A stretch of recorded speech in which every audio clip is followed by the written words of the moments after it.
Hey guys, I haven't done an indoor chat for a while, so here we are. Today I want to talk to you a little bit about self-sabotage because it's something that comes up.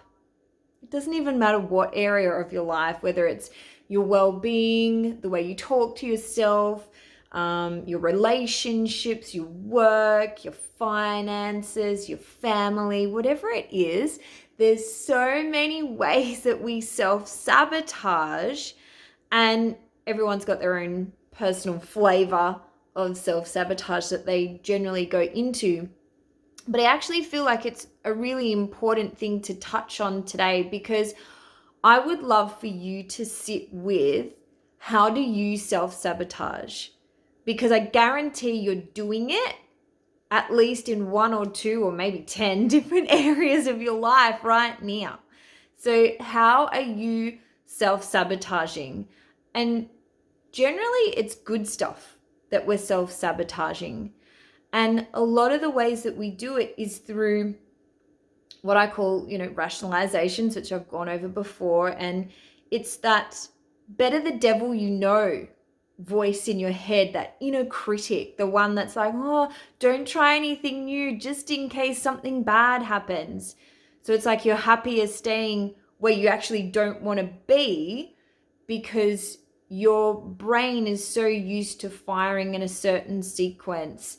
Your body is used to being a certain way. You've got certain hormones and chemicals and everything in your body that you're used to, that we can even become addicted to our own shit. So, with saying that, I wanted to touch on some of the things that I hear the most when it comes to things that people do when they're self-sabotaging. So, inner critic's a big one. Putting yourself down, like blaming or shaming where you're at and being really hard on yourself. And here's the thing, if you knew better, you would have done better. But now maybe you do know better. Maybe there are more options available to you and you can just dive in and give something new a go. Um, there's lots of things that are mastered as excuses. So we use supposedly logic to be like, oh, we don't have enough money, or we don't have enough time, or I'm so busy, or bullshit. You prioritize the right things in your life, whether it's for your well-being, whether it's your relationships, whether it's your health, whatever it is, you prioritize what's important to you, and you get to change your priorities whenever you like. So you get that choice there once again. Another one I hear a lot when it comes to self-sabotage is perfectionism. And I get that. I've definitely sat in, being a perfectionist and expecting a high level of myself all of the time. But I think the best description I've ever had about perfectionism actually comes from Brené Brown. So I've mentioned her before, definitely look her up. But she actually says that perfectionism actually means that shame is riding shotgun and fear is the backseat driver.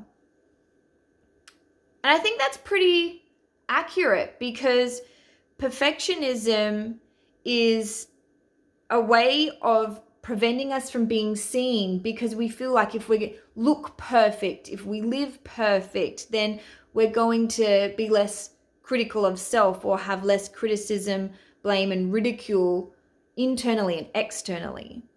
But I don't think that's the case, because perfectionism kind of means in a way that we're afraid of being real, and that leads us away from authenticity. And I want to remind you here too that authenticity is actually a choice. It's something that you have to practice every day. You don't just wake up and you're authentic. You actually get a choice every single day in so many ways with how you show up. Am I going to allow myself to be seen? Am I going to actually say, hey, I need help with that, instead of pretending that I'm A-okay or anything? So I could go on many tangents with the self-sabotage, but I'd love to put it back on you today. Where in your life are you currently sabotaging, or are you prone to self-sabotaging? And what are your go-to self-sabotage patterns? Comment in or DM. I'd love to hear from you.